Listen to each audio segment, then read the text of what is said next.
Hi guys, welcome to another episode of the Unstable Podcast with me, Ricky Belshaw.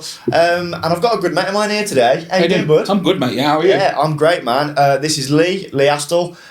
If you've been following me for a while, you'll recognise Leigh because we used to do a podcast together. We did. It was a fucking... Oh, I've done it. I've sworn already. I knew it was going to be me. We'll bleep it out. I'll bleep it. If I remember, I'll bleep it. Yeah, Gaz it. It's all right. I won't say it. I won't remember. Oh, no. And that's the algorithm. Absolutely. Oh, I've done it. It's all right. Every time I start a podcast, I say to the guests, right, please just don't swear for the first 90 seconds because it really helps the YouTube algorithm and stuff. And then I literally tell them, but every time it's normally me that messes it up. And I've done it. I've done it already. Yeah, one job, eh? One job, sure. Yeah, that's it. I had one job and I messed it up. So we used to have a podcast together. Yeah, we did. It was dead good, and it's such a shame that ended because it was flying. It was flying, yeah. It was doing really well. Yeah, it was doing really well.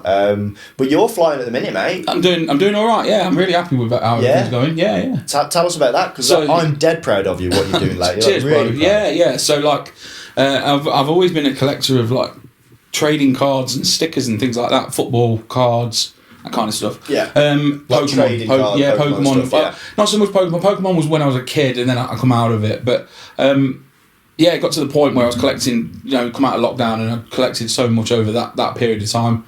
Met a new partner, Kaylee. She encouraged me. When I moved in, I brought a load of boxes of cards around. She was like, "What's all this stuff?" I hadn't told her I would collect. This was my collection, and it just went from there. She was like, "You could start business out of this." So then I started vending at shows, card shows, and it's escalated now. I've opened a shop. So you've literally quit your day job as a plasterer? As of 5 weeks ago, I'm no longer a plasterer. So that's sick. And also, it's cool. Not just like that. You've started the business and it's gone wild. You've started it in one premises and already had to upgrade to a bigger one because it's going so well. Yeah, we've got 2 floors now, but we haven't moved it upstairs yet. But the ground floor is absolutely rammed. I'm going to come while it's just on one floor. Yeah. I didn't think of that. Yeah. We ain't got a stair lift. Yeah. Well, I could be the stair lift. Yeah, get a Stanner, mate, and I'll come on in. Stanner, if you're watching, sponsorship, please. That'd be great. So that's wicked. So you just do all the trading cards, sports cards, and it's going dead good. Jerseys, football shirts, vintage football shirts, that kind of thing. Yeah. Funko Pops, anything really collectible, really. We've got a bit of everything. That's sick. So it's going really well. Yeah, it's called Triple C. Yeah, Triple C. We'll put a little link to the website in the description. Is this the right website here? Is this that's the one. Yeah. It's not super everyone. Up to date though. But, sorry, I forgot to tell everyone. We've actually got Gaz here today. Producer Gaz is in showing us stuff, and he's got the website up there. Yeah. So we'll stick that website. So there's a bit of everything on there. It's just card related stuff really on there at the minute, but. That's great, man. Dead pleased. But you used to be a comedian as well. Yeah, loosely put. Yeah. Actually, the story of that was another weird. I seem to fall into these funny situations that, and end up going places with it a little bit. Yeah. So a friend's girlfriend died of cancer that I was friends with. We used to. Really interested to hear how this gets into comedy, mate. No. She always used to say it happened really fast. Bless her, 2 weeks diagnosis and gone. Wow. And she was 32 with a 12-year-old daughter and stuff. It was really really tough time. Mad. It's funny you mentioned that. Well, it's not funny, but the last week's guest we had on was a bloke called Steve who works. He's one of the leads in cancer prevention and stuff. Okay. And encouraging people to get in, and he also lost someone in their early 30s. So it happens. It does happen, and it hit me for 6. She was really nice. We used to go out drinking and stuff. And so she always used to say to me, I used to make her laugh a lot, and she always used to say to me, "You're so funny, Astill. You need to do comedy or something." Yeah. And the day after she died, a pop-up popped up on Facebook. Sign up to raise money for cancer research and learn how to do comedy. That's spooky, innit? Yeah, it was ultra comedy. I did ultra comedy. I did 8 weeks of lessons. Sorry, we touched that. We did. Yeah, that was nice. I meant to. Yeah, me too. For the audio listeners, I was just sending over some good vibes. For the audio listeners, we just had a moment. Yeah, we did. So I signed up to that. I didn't do the 8 weeks because I went to Australia on holiday, so I did 6 weeks. I literally writing jokes on the plane on the way back, and then I had to perform at Leicester City Football Club. There was about 250 people there, and we raised. I was going to say we raised the whole group raised around about £20,000 for cancer research. Amazing. So it was amazing. And then from that there was a lady in the crowd who booked me then for the weekend after, which I was only going to do the one gig and that was it. Like, so she booked me for the next weekend, and it was paid, which is well strange. I was just about to say, I went straight into like paid work. It was like 50 quid, but mate, I mean, so ridiculous. Good. Yeah, like, but that gave me that sort of wrong impression. Yeah. That oh, you can actually make money from doing this. Yeah. Because a lot of people go 2 or 3 years and not make 50 without quid making 20 quid. Yeah, exactly. Yeah. So that happened, and she booked me for a load of stuff, and it escalated from that. I met Lewis. I started running my own night. Yeah, Lewis has been on. Yeah, Lou. Yeah. I shouldn't call him Lewis. He's Lou. Yeah, Lou. yeah, he has been on. I watched it. He's been on. Yeah. So. Yeah, met Lou. He'd literally done one gig. He was sat at the back in the shed in Leicester, which was where I was running my night. Right. Okay. Yeah. I used to just get hammered. That's not the one I went to, is it? That's not the one I did. No. With No. That was another one we did. That was a great gig. Yeah, it's a lovely little venue. That. The Treehouse Cafe in South Wigston. Yeah. Nice venue. Yeah, it was a really. I had a banging gig. Yeah. They gave us some nice food as well. They do some amazing. Like tapas. Tapas. Yeah, that's it. So yeah, that was. So basically, I was running a night in Leicester. This is all over the place. This is just like two people just chatting. This is probably crap for like we're just reminiscing now. Yeah. Sorry, mate. Carry on. No, that's it. And I'm just explaining a little story. That's lovely. It's So from that, I started running my own night in Leicester. Met Lou through that. Yeah. Met a lot of people through that. To be fair, booked a lot of people, and then just escalated from that. Did Hot Water. Yeah. The first time I did it, absolutely killed. Yeah. They lost my video because they had some guy that was working for them, didn't know what he was doing. Right, okay. So I didn't. The first video that I ever did there was really good, and it didn't come out. And the second one wasn't so good. No, was it, mate? I bombed. I died. I really wanted to bring this up. I really wanted to bring this up because it's such an amazing story. Oh, we've done roast battle together as well. Yeah. So, of course. So that was incredible. That was great fun. I've still got the video. I still watch that occasionally because it's so savage. The whole thing. It's vile. Yeah, it is vile. I said some horrible things to you. You said the right. It was great. Yeah, it was really good. Really. For the guy, if you're watching this and don't know what a roast battle is, it's basically two comedians just insulting each other blow for blow, and then the audience decide who wins. Can't remember who won then. Me and you. You. Yeah, of course I did. Yeah.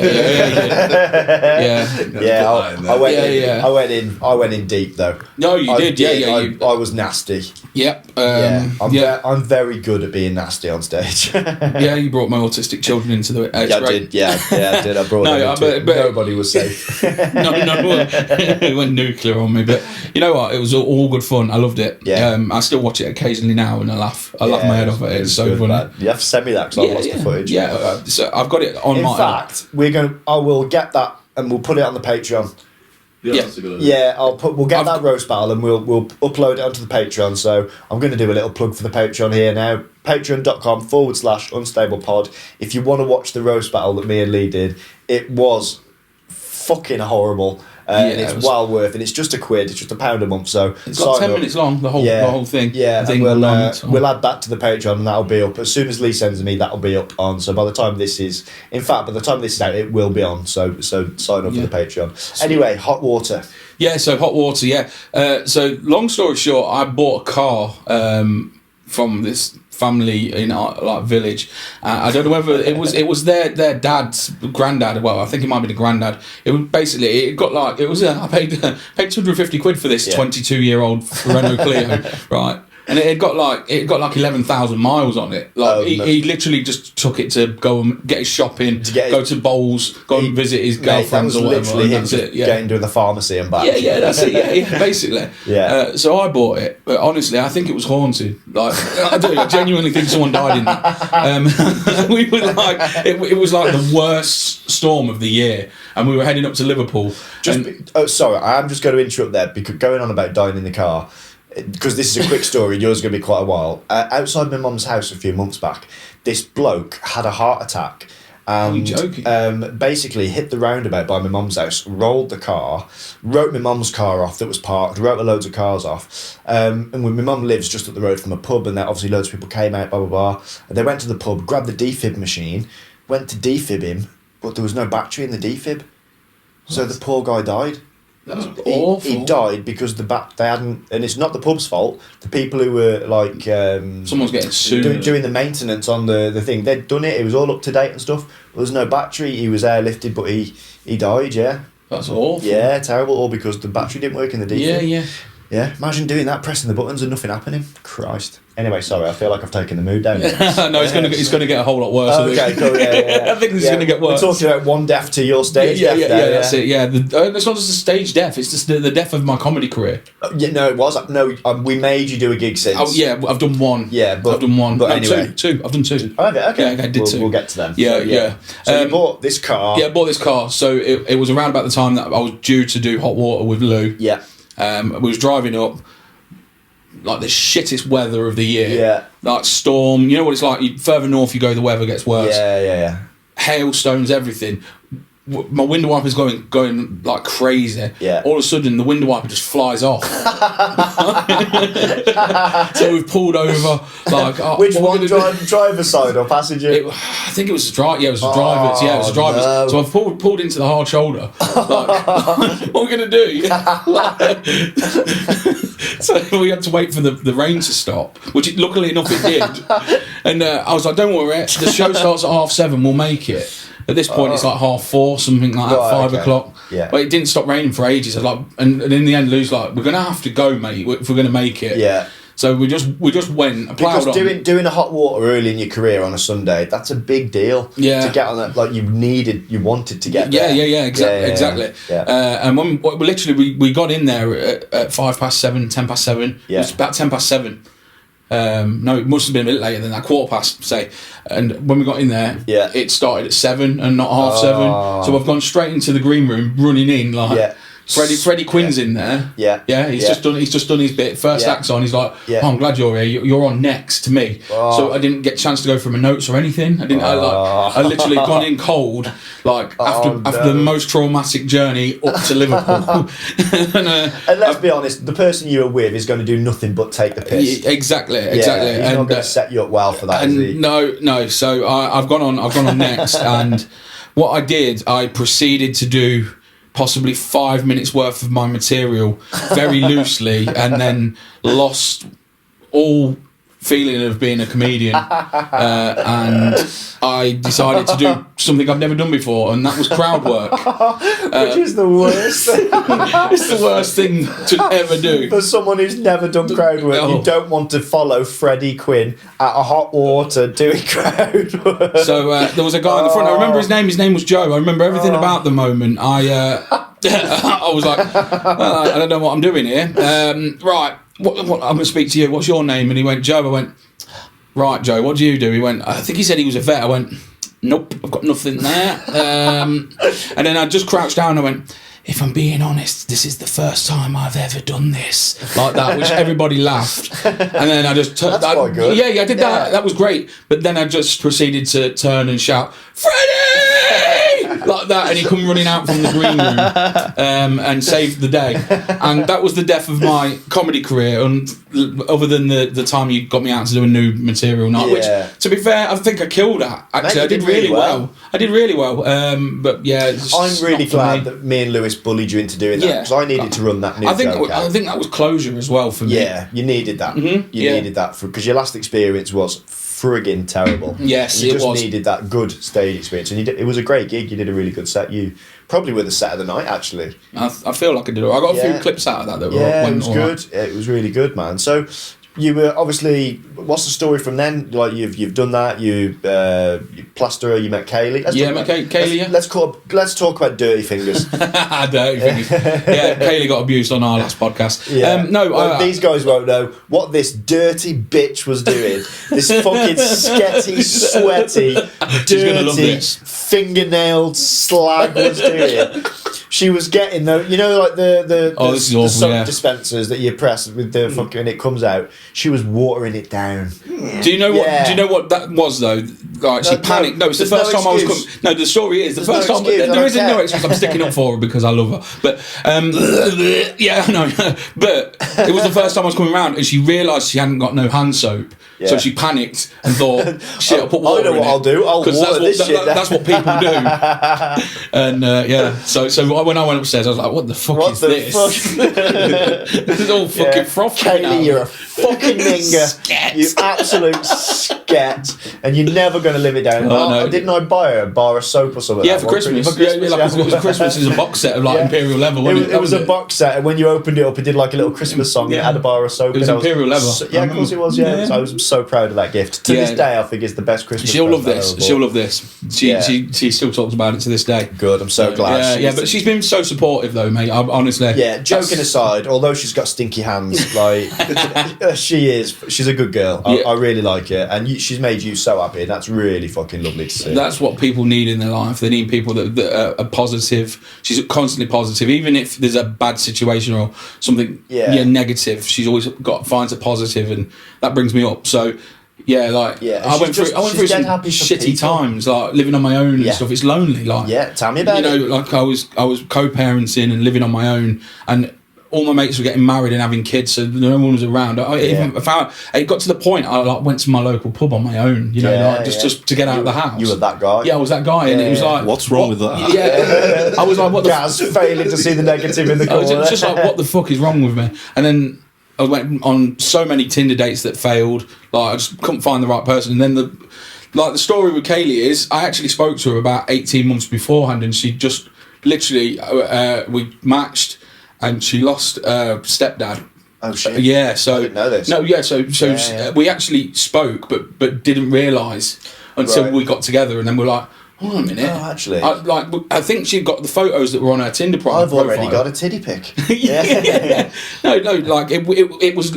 She told me on the first time we spoke, like I can't commit to anything at the minute. I've just lost my stepdad. Yeah. And I was like, oh, I'm really sorry. And she's like, I'm going to come off of here because I can't get my head right. Yeah. So she'd come off, and then about 18 months later or 12 months later or whatever, a profile pops up again. So I matched again with her. We hadn't realised. Got talking. Yeah. She knows a guy called Brian Fury. Good friends with her. Right, he did the comedy course with me. Oh, So okay. he knew me through comedy. Yeah. When I got talking to her, she's like, oh, my friend does comedy. Or did comedy. And then said Brian Fury. And I was like, oh, no way, Brian. I was good friends with him. That's and I still am good friends with him. And so he put in an amazing word for me straight away. Good lad. So, yeah. Wingman exactly. Wingman the whole situation. And the rest is history, really. Yeah. So we're like 3 years in nearly now. And but we got engaged. And she's such a lovely woman. Like, she really, and me and Lewis were both so happy when you got with her and stuff. Like, it's dead nice. And she's just so caring. Like, when I came down from Edinburgh year before last, it was the first time I met her, wasn't it? And I was... Yeah, you were broken. To say I was in a bad place is like the understatement of the fucking year. Like, I was broken, you know, it was just going... I'd had a bad Edinburgh. I'd splitting up with my missus at the time.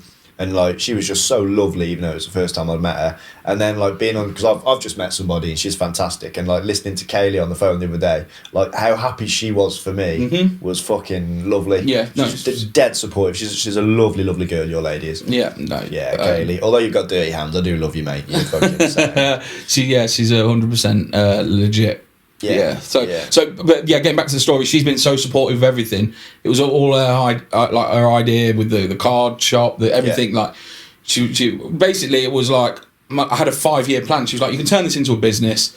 5-year plan. Yeah. Start vending at shows. Maybe a couple of years in, start streaming online. Yeah. And then the final 5-year part of the plan would be to get a shop. Yeah. But I did it all in a year. Because she just like I literally completed every part of that really quickly. Yeah, and as like from a friend's point of view, it was dead good from us that she was there pushing you, because I don't think you'd have ever done that. No, I wouldn't. You wouldn't. I'm hands up. I'm a procrastinator. I come up with an idea and I never follow it through. Never do it. And you'd still be plastering. Yeah, exactly. Well, I would be. Yeah, exactly. Yeah. So she's very much. If you get an idea, she's. Yeah, do it. And let's be honest, you fucking hated that job. Yeah, towards the end. You did, and so it's I think you've got a real good mix now of her like driving you forward. My job now is so good. I get to watch sport all day and talk to local families that come in to buy cards, and I just get to play around with cardboard. Yeah. And actually, to be fair, I've also there's a lot of disabled children and adults that come in. Gross. No, you say that, but I've built a little community, and some of the parents have said that they feel that their children feel that our shop is a safe space for them, because I've built like a community space, so you can come in, you can sit down at the table. I'm very welcoming. I'm always giving free stuff out, you know, like just free Pokemon free cards and packs every now and again, things like that. And also there's some adults, like local adults that are definitely on the spectrum and stuff, and I'm very welcoming, you know. I think with the sort of business that you're in there, it does sort of attract people with disabilities, and 100%. because they're like collectibles and things like that. So, and I think a lot of people with disabilities, whether they're kids or adults, can sometimes feel quite isolated. I've been very lucky with my disability and the upbringing I had. I'm very confident and very sort of out there and stuff, but not everybody's like that. So for them to be able to find a safe place in your shop that they can go out, feel welcome, feel safe, have fun, that's fucking lovely. No, it's happening all the while. There was someone yesterday. There's a child who's been, I believe, like been fostered, severely autistic. Doesn't like going out. Usually wears ear defenders when they do go out. Comes to our shop, doesn't need ear defenders. Just feels safe. Just feels and can't wait till the next time. Like, it's to the point where they're obsessing about coming back to Triple C. That's fantastic. So, you know, I've got that sort of really calming vibe. Yeah, I think it helps. I've got 2 children, well, 3 with a stepson that are all on the spectrum. So I've been around it for a long while now, and I sort of know how to. I can tell sort of if a child comes, I can tell if they're on the spectrum just by their you've body got first-hand experience, and you it. know what you're looking for, and also because of that, you know how to, or probably better than most, how to deal with and interact with them. You know, so now fair play. And then obviously from the card side of things, I've got my own podcast as well that I do with a guy called Ben. What's that called? So give that a plug, that's mate. For the love of cards. So has that got a website or anything? Or it's on Spotify. We do video episodes now, so it's just it's just literally we talk about sport and cards and things like that. We only released like 16 episoes last year. Well, we've released 33 now, but after about smashing my podcast. After about 16 episodes, no, we won runner-up of podcast of the year last year. Amazing. At the UK Card Show Awards, which is mate, that's massive. Sick. And some of the card show, some of the other people that were up for it have 100 odd episodes in, so that were nominated with us. So we got runner-up. That's incredible. So if you're into your collectibles, definitely doing the right thing. We'll put a link to that in the description as well to the podcast. We'll give you a bit of a plug there. So if you're into your collectibles, listen to that. That's wicked. So what's the plan for the shop? What's the next step, man? I suppose we'll start building up to moving upstairs, because there's 2 floors, so that'll probably be the next thing. I was going to ask, sorry to interrupt, I was going to ask because I used to play Magic the Gathering quite a lot, and I've got a lot of cards in that, and I collect Pokemon cards myself. I've got boxes full of the stuff. I'll probably try and sell them to you. Do so.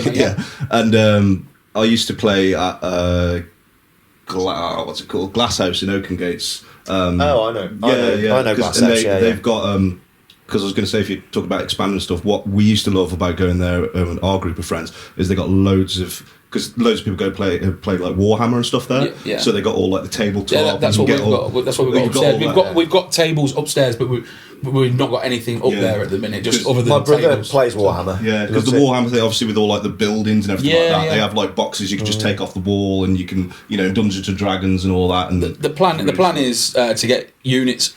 Like, you can get flat pack sort of cabinets that are on the wall.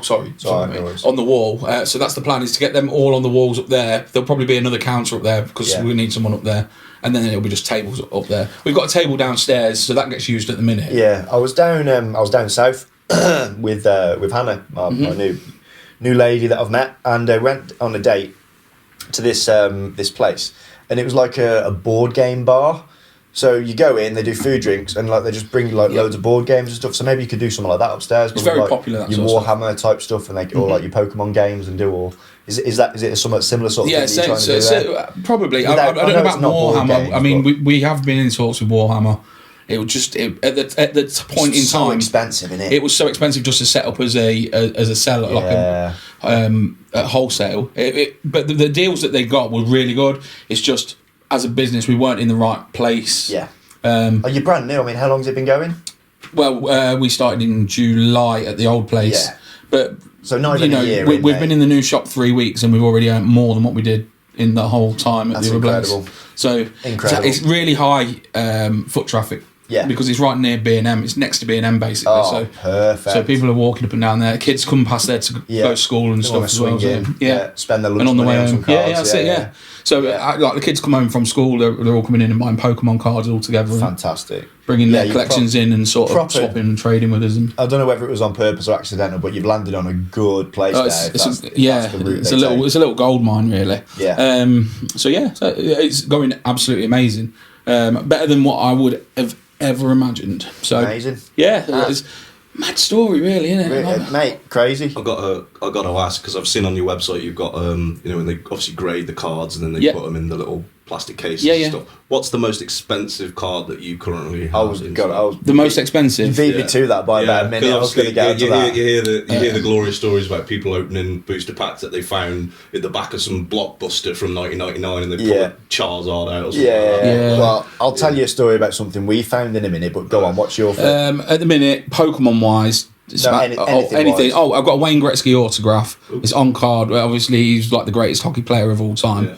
That's at 500. That is, but Pokemon wise, I think we got like a Dark Blastoise, which is 2000 Dark Blastoise Hollow in a PSA 9, I think it is, and that's about 235. I got a cane. I got a cane from WWE yesterday. It's numbered to 25, so there's only 25 of them on card, and that's at like 135. I find it mind blowing, and I know the numbers we're talking here are nothing compared to when you see them. What they can be, hundreds of thousands. But even that to me seems like £500 for a signed little card. It blows. But if you're into it, and I get it. I'm not knocking anything. I spent when I got into Magic the Gathering, I spent so much money on cards. Because we used to play, so there's different types of the game you can play. But we used to play Commander, so you've got it is your commander. So everything you do can bounce off what that card says and everything. Yeah. And I bought this deck, the Olero deck. So it's like every time you gain a life, you gain double that life. Right. And at the start of every turn, you gain life and all this, that. So it's all about gaining life, the whole thing. And I bought so many cards, and there was one card I bought, I can't even remember what it was, but it was like £75. Right. And I just needed it in my deck. I spent 75 quid on this card, and it was ridiculous. But then there was so many other cards that I did exactly the same with. Yeah, it becomes a money pit. It really. It can do. Yeah. We've just. My mum phoned me up the other day. She's just found in her house a first edition hardback Harry Potter and which one is it? Philosopher's Stone. First one, yeah. Yeah, first edition Harry Potter. Wow, hardback. That'd be worth a bit, mate. It's immaculate as well. It looks like it's never even been read. That'd be worth a bit. I've googled it, and we're talking like 5 figures. Yeah. I was watching Antiques Roadshow a couple of weeks ago. It was on over Christmas, and someone brought a first edition, so the second one, so Chamber of Secrets. Right. But it wasn't a hardback; it was only paperback. Yeah. But it was signed by J.K. Rowling. But it was a first edition paperback signed by J.K. Rowling. Yeah. And it was ripped to shreds, like it was all like crumpled up and everything. And I was like, that's not worth anything, surely. Like, because also, who cares about autographs anymore? You think when you meet a celebrity, you go, "I can have a selfie." You don't. Can you sign this? Who cares about it? Yeah. And then I think it was like they were like, "Oh yeah," even though it's ripped and everything, like £900. I was like, for a you might find that in a bloody charity shop. Yeah, good. We are really excited about this book that my mum's found. Yeah, I would be. Really I would be very excited about that. I've made a few phone calls on her behalf. Yeah. Anyway, I'm looking at the time there. I think we should go for a break. So we're going to go for a break. Stick around. We're going to have a wee and a poo, and we'll see you in 2. That was so gay. I'll keep it out. Hi guys, welcome back to part 2 of the Unstable Podcast with me, Ricky Belshaw, and my good mate Leigh Astill. Mate, we were talking then in the break. You're like quite into the supernaturally stuff, and it interests me. Yeah, talk to me about that. What's happened? Oh no, loads of stuff's happened over the years. I'll tell you a story actually. Like, go on. My mum and dad moved around a lot when I was younger. So they never really settled. And we ended up moving to a place in Leicester called Blaby. Blaby? Blaby, yeah. Okay. It's just like a little village type thing. It was it quite supposed to be baby, but they were dyslexic? I don't know, maybe, yeah. Baby. Yeah, but you've been near there, to be fair. Obviously, yeah, because you know the gig in South Wigston is literally the next village from South Wigston. Right, okay, yeah. So, anyway, we moved into this house and weird shit was happening, like, all the while. Yeah. Like what? Well, like, I was having, like, night terrors every night. And Right. the dog wouldn't go in the living room. The living room was freezing, so Dad moved us, and he had someone out to look at the heating. The heating was working fine. Yeah. It just felt cold in there all the while. Moved us into the back room to be our living room sort of thing. And I was upstairs one day and see my mum on the landing go across into out the corner of my eye. I was playing Sabutio because I was only child. Sick. So I was playing Sabutio on my own. I love Sabutio, man. It was, in fact, Get your little felt mat out. Yeah, I was crap at it, but I loved it. Leicester was in the cup in a cup final that day, and I remember it. What, on Sabutio? No, it was on my TV. Right. It was back when I think Steve Walsh scored. That's by the by. Anyway. Yeah. I love how we started talking about ghosts. And This is the build up to the story, and I wanted a drink. I remember saying to my mum because I'd seen her go into the bathroom out the corner of my eye. Yeah. How old were you? 7, I'd say. Yeah. About 93, I think it was, 94, something like that. Yeah. I seen her go into the bathroom, and I said, "Oh, Mum, can I have a drink?"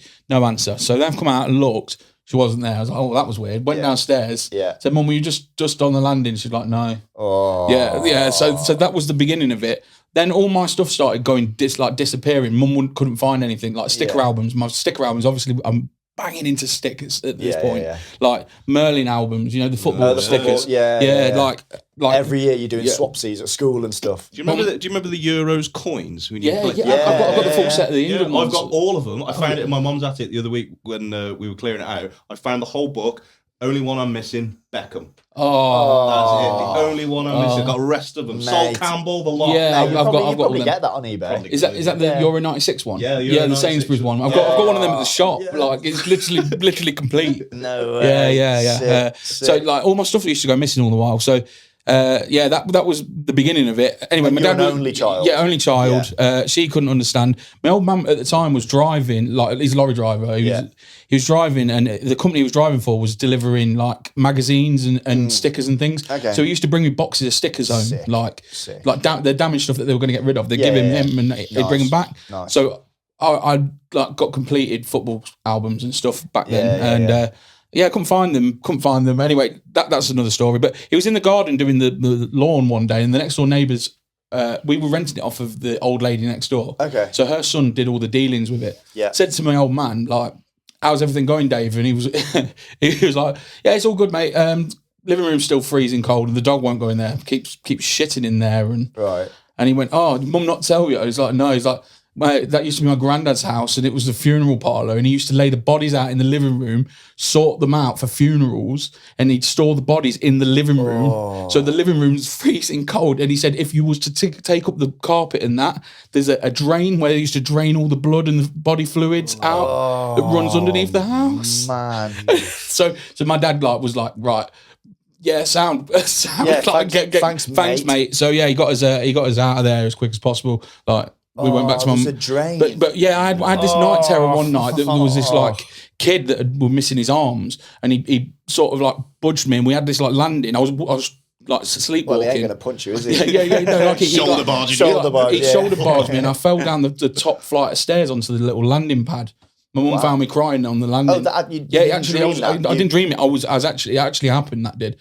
I literally. She woke up to me screaming on the landing. It went down like 3 stairs, and then there was a landing bit, and then down another set. No. And I'd gone down the top 3 stairs, and I was on the top of the landing. Yeah. So I've always thought that things like this are bollocks, but I've got a story from my mum and dad when I was younger. So my mum had a friend called Wendy, who died of cancer.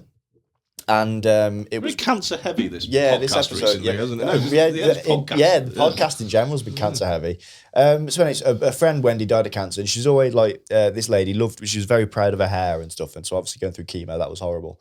And at this time, my parents had just remortgaged the house and stuff and raised loads of money to send me to Budapest, like the fucking torture camp that they didn't realise was a torture camp. Anyway, that was a fucking bad time. Anyway, so she went to this like spiritualist church place or like a medium or something, and the medium said, "Oh, is someone called Julian?" Like dead specific. And my mum saw it. Yeah. She went, "Oh, I've got a lady here," and she says, "All her hair's back and it's looking fantastic. She's really, really happy." And there's no way this woman would have known like this. And the medium said to my mum, "We know you've got your bags packed and you've got a difficult trip ahead, but don't worry, everything's going to be all right. He's going to be fine."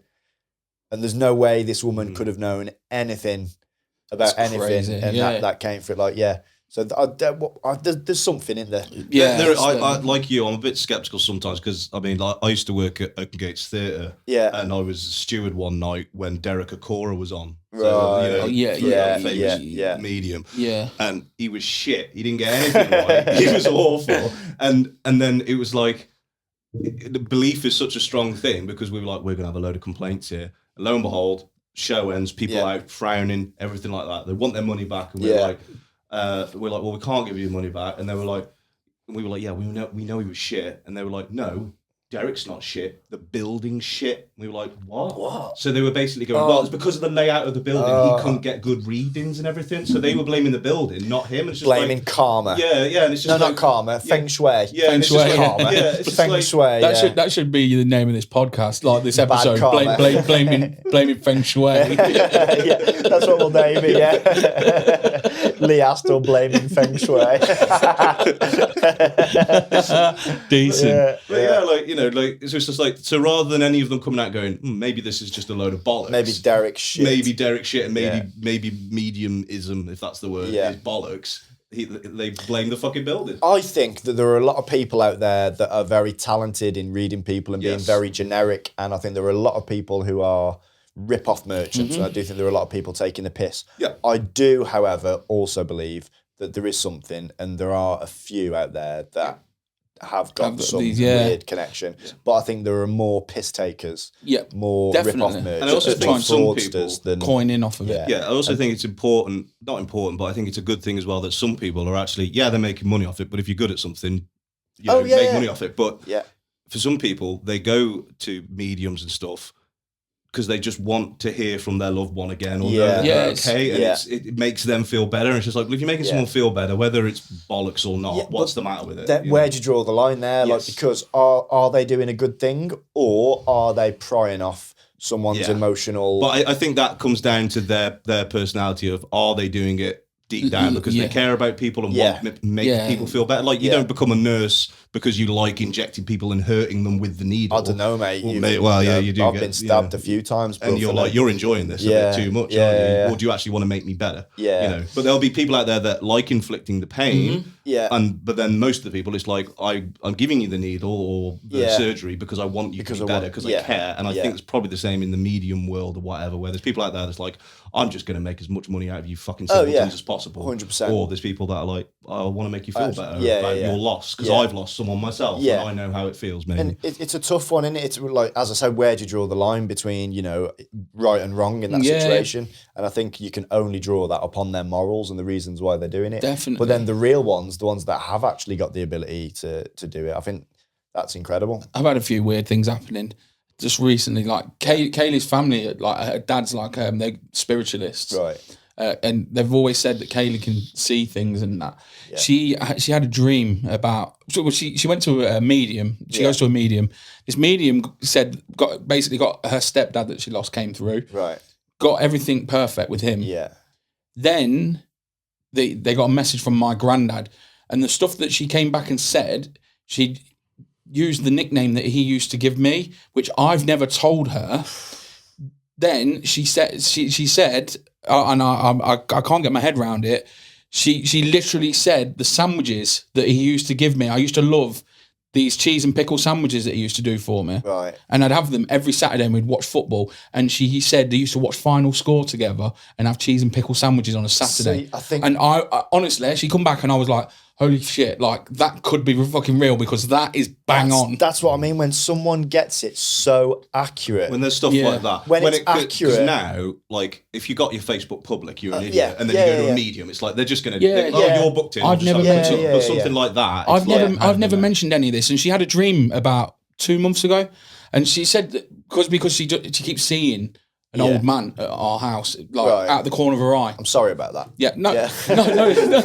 no, like just an old boy with dementia in the wrong I love house. dirty hands. I love dirty hands. Do you like no, pickle and something like cheese that. sandwiches? No, Pickle my sandwich. Sorry, Karen. No, it's all right, mate. No, she keeps seeing. She kept seeing after she went to that medium. She kept seeing an old man that resembled, from her description, my granddad. Right. She's never seen a picture of my granddad, like, because we don't have him out. My mum and dad have none out either. So she's never actually seen what he looked like. But she had a dream, and the dream was she literally told me everything about my grandma's living room. The house layout, the colour of the carpet, the pattern on the carpet, the curtains, the armchair. She said there was a young boy in the armchair. She said she was being brought through this house, and she walked into the living room. She said the TV was in the right-hand corner of the room. Yeah. There was football on. There was a young boy sat in an armchair brushing an old man's hair who was sat on the floor, which I always used to do my granddad's hair. The fireplace, all the trimmings round it, everything down to a T. She was like green curtains. She was like the wallpaper had flowers on, like because this was like 1990. This was so brown carpet, literally sofa, green sofa, like literally everything. The thing, like with the football, like with the football being on the telly, I can kind of understand that because like she'll have had that in her mind for what the medium said and stuff. But the rest of it, she literally the layout of everything. Creeps, man. She was like the fireplace was in the smack bang in the middle of the room, and to the right of that was the TV. Then there was a door on the left that went to a dining room. It's like the hell, and she, So this has been ongoing. And then the other night, this made actually our old man's about. I pansied out. I cried, but I cried for a real reason. That, mate. No, but I cried for a real reason though. We were both. She come out the bathroom. I was sat on the edge of the bed. Harrison, our stepson, my stepson, not her stepson, was downstairs. No other kids in the house. She shouted Harrison's turn to come up. Do you want us to bleep the name, sort of thing. No, Harrison's fine. So she shouted Harrison, and before he shouted yes, there was another child that said yes, and the spitting image of my son Joey's voice from his bedroom, and we both heard it. I then went into panic. Was like something happened to Joey. Like so. I rang my eldest. And I was like, I was crying. I was crying. I was like, I need you to check your brother. And she's like, I'm not at home. What's wrong, Dad? What's wrong? And I was like, I've just heard a voice that was his voice from his bedroom, and he's not here. Right. Anyway, long story short, she's got in touch with a medium, and the medium says that I've got an attachment of a young child. Pedo. No, I've got no. Sorry. I've got me and Harrison have both got an attachment of this young child. Wow. Doesn't mean any harm or anything. No. He's never going to show himself to us or do anything. But he's attached to us, and I can only presume I lost a baby like at 16 weeks. Not me personally, but with my ex, that was a boy, and I can only presume he would be about 16 now. Right. So I could only presume that it's something linked to that. And obviously Harrison's like 13, so they're sort of similar ages. I don't know. That's the only thing. But the voice that came back, scary, man. the voice that came, because we said to Harrison, "Did you say yes twice?" And he was adamant. And I know when he's you can tell. Well, he knew I was upset because I'd got tears coming down my face because I thought something had happened to him. Mate. Like it was. I don't usually. I'm very skeptical, like you. Very skeptical. Yeah. But the past few months, I'm sort of like, and the stuff that happened to me when I was a kid, obviously, yes. I think that might have been a situational thing. Yeah. So so that's the paranormal shit out of the way. Scary stuff. Yeah. One of those that when you said that you heard another child's it voice, was, in a horror movie, that would be that would be the evil ghost trying to lure you in, like calling your name in the night or something. Well, I said as soon as that happened, what I was thinking. I got chills down my spine. Kaylee looked at me, and I just went to her. I heard it as well, and like that, and she was crying. She was like, I don't know what to do. And I'm like, don't go in the room. I said, usually if it's a child's voice, that's usually something sinister, something bad, because they like doppelganger things, don't they? Like, the scare, like one of the scariest, shortest stories of all time is a father goes into his child's room and his child is in the bed crying and goes, "There's something under the bed." And he looks under the bed and sees his child under the bed that goes, "There's an imposter in my bed, Dad." Holy shit. It's one of the scariest short stories of all time. Mate, That's giving me goosebumps. I don't like it. That's made the hairs I on my don't neck like stand it, up, man. and I'm so glad it's like light outside. And, Yeah. Oh no, I've got to sleep on my own in this place tonight now. Oh no, that is horrible. Yeah. So yeah, Kaylee keeps seeing this same old man in the house. Yeah. But also, actually, Christmas Day, her stepdad's picture. Yeah. Harrison was opening his presents. Yeah. Fell off the wall in the hallway. Yeah. As he was opening his presents, but to get it off, you've got to lift it up and take it off the hook. Oh, it's like the hook. It's got the things that so you push it back and down. And then down, so it had to be lifted up and off. I was sat on the edge of the sofa and I could see like the hallway in the corner of my eye, and it literally went and flipped. Put it on. 5 minutes later, did it again.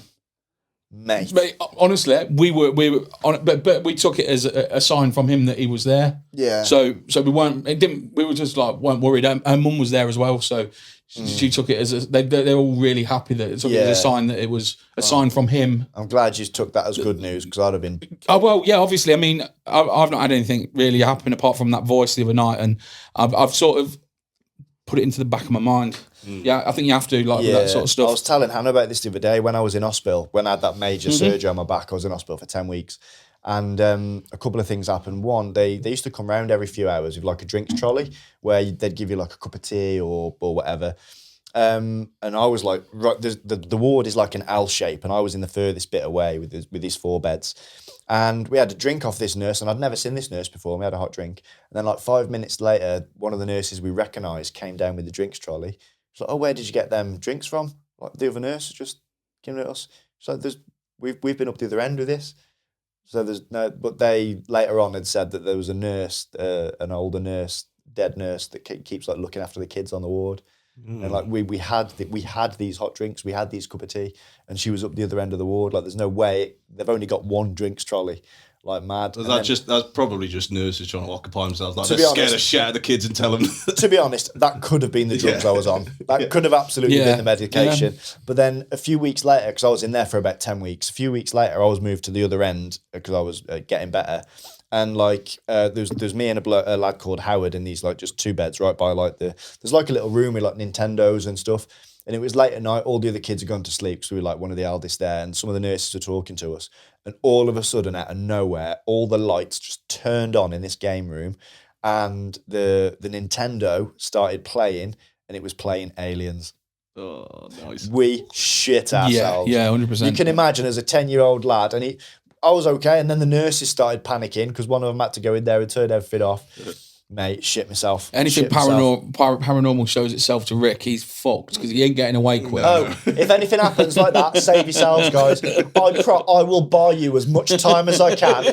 You just get away. If there's a zombie apocalypse, first line of defence. Honestly, leave me. Take the sticks, use them as weapons for yourself later on. I will buy you as much time as possible. You're really good at crawling, though, aren't you? So fast as fuck, yeah, mate. I've seen it. You've seen? Have you? I think I have. Oh yeah, you have. I'm really fast at crawling. Yeah. Which is a really. It's almost zombie-like. Yeah. I did this. You can probably get away with acting like a zombie and hang out with them. Like, yeah, let's do it. If there's anyone watching this that needs zombie extras, I'm your man. Yeah. When I was a kid, I went to this party, like kids' party, and it was like one of the adventure ones, and they had this like course. So like half of it was like running and like swinging and stuff, but then the other half was like you had to like crawl through stuff.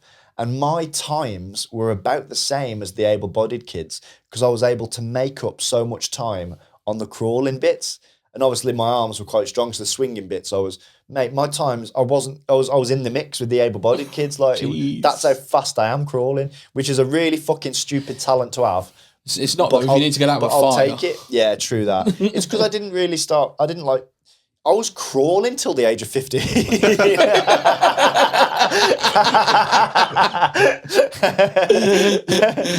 was like the fucking Olympics crawling. Stop it!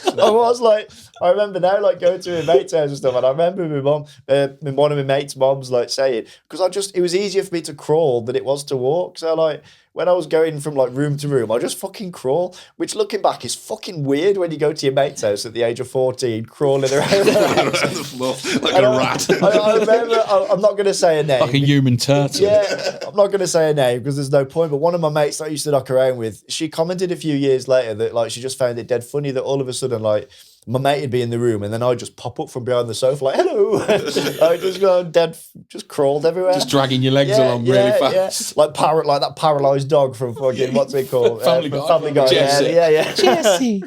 Jesse. But yeah, so that's me. I was crawling from the age of 15. From the age of 15, oh wow. Fucking, I don't know where we go from there. No, I don't know where the conversation Have you got any special talents? Special talents. I've got a double jointed thumb. Same. Sweet. Yeah. So my lad's got it as well. Has he? Joey's got it. Yeah, I've only met you and him. Yeah. That's amazing. And you know, people can like roll their stomachs like a wave. I can't. I can do that with my tongue. Oh. Oh, that's weird. That's why you got a new girlfriend. Yeah. Yeah. God takes something away, but he gives in other areas. What about you guys? You got any special talents? I could turn my eyelids inside out. That's Don't. about it. That's Yeah. fucking. Oh, that's don't, grim. Yeah, don't do that. Don't do that. That's why I'm not on camera. Yeah. There's a reason we don't let him. Yeah. That's hilarious. You know what? At the start of this podcast, I was thinking actually maybe we should get a second camera to show Gaz, and I've just changed my mind. Like I've just thought, nah, we're best not to. I've been sat here the whole time. My eyelids inside out. Mate, you'd make us lose Patreons. Yeah, I always thought that was grim. Yeah. It makes me There was kids that used to do it at school. Well, there was always a kid that used to eat worms or turn his eyelids inside out. Yeah. I wasn't both. But Yeah, just we turned my didn't have eyelids the inside worm kid at school, but we had the eyelids kid. Yeah, I know. out. There was always the kid that would piss themselves like way too late Often. in life. Yeah. You know. Yeah. I won't say a name because this is the funny thing though. There was a girl at my primary school that the classic she was, she just sit on the floor in the hall and have assembly. She was sat dead in the middle of the hall. I know where this is and going. she started to piss herself. Yeah. And hard floor. Yeah. Everyone's but the reverend's still trying to carry on talking Yeah. about Jesus and all this. And like everyone's just kind of like inching away. Yeah. And she's now a local MP. Wow. And it's like, Amazing. I'm going to vote for you. Oh, I remember right. what you used to do when you that were is- 9. That is amazing. MP, does that stand for Master Pisser? There's always that smelly kid as well at school. Yeah. We had this one girl, I'm not going to mention the name because there's no need, but she fucking stunk. Like she absolutely stunk, but smelled weird. She smelled of like dirty socks. Oh. Imagine, or like, like if you've been like, I'm going to say out walking all day and sweaty, but which might sound ironic coming from me, but when you've been out on your feet all day and then you take your socks off and like you just feet stink, that's what this girl smelled like. Yeah, she was horrible. She was a lovely girl, but she fucking stunk. Absolutely quite stunk. a few smelly kids at our school, so Yeah, it's one of them, innit? weird one of them. I mean, sort your shit out. Yeah, bathe your kids. Have a bath. Bathe your kids, yeah. Wash the clothes. Right, I think that is a good place to leave that. Yeah. Tell them where they can find you, advertise your shop, do all that shit. We're Triple C in Leicester. You can find us on Instagram at Triple C Leicester. You can find us on Facebook at Triple C. What else we're on? We are not on anything else. Got your own website. We're on TikTok. Yeah, you got your website. Yeah, we've got TikTok, which is Triple C Leicester, I believe. And we've got our own shop, online thingy, which, to be fair, I don't want to plug because I'm so out of date. You've just opened that first page there. Yeah. Them first 3 things have already sold. Right. So I really got to... But still go on the website just to get a feel of what just to get the feel. they do. I mean, there's a picture of the actual shop, so you can see what it looks like. Yeah, we will link it in the profile. Whereabouts is the shop? Where can they find you? It's in Leicester. It's Syston, Leicester. It's a little like suburb area. 12 Town Square, Syston, Leicester, LE7 1GZ. Thank you very much. That was very professional of you. Yeah, we'll put all this in the description. Yep. And any personal socials you want to plug? No, not really. I don't do anything. Leave it alone. I don't do Stay anything the personal. fuck away. To be honest, you probably don't want my followers following you. No, I get that. Yeah. Man. Guys, thanks ever so much for watching this week's episode. We're going to go across to Patreon now and do another half hour or so. You're sticking around, aren't you? Yeah, man. Yeah. Patreon.com/unstablepod. It's still just £1 a month. For the first 1,000 patrons, we're just going to do it for £1 a month, and that'll be for life. Even when the prices go up, all you will pay is your £1 a month. So do stick around for that. We're going to put the roast battle on there. You get loads of extra content. You get early access to the public episodes. You get extra content with each guest, and we're going to be putting other little bits and pieces on as time goes by. And we're definitely going to put that roast battle on because that was fucking good fun. In fact, I've got another roast battle that I did with Doug, who's an earlier guest, so we'll put that on as well. So you get 2 roast battles. And yeah, thanks. If you could do me a favour, like this episode, subscribe to the YouTube channel if you haven't already, leave a comment. You don't realise how much it actually helps push the podcast. So please do that for us. And also do come across to Patreon. All of the links and all the information we've been speaking about will be down in the description. So thanks very much, and we will see you next week. Have a good one. Goodbye.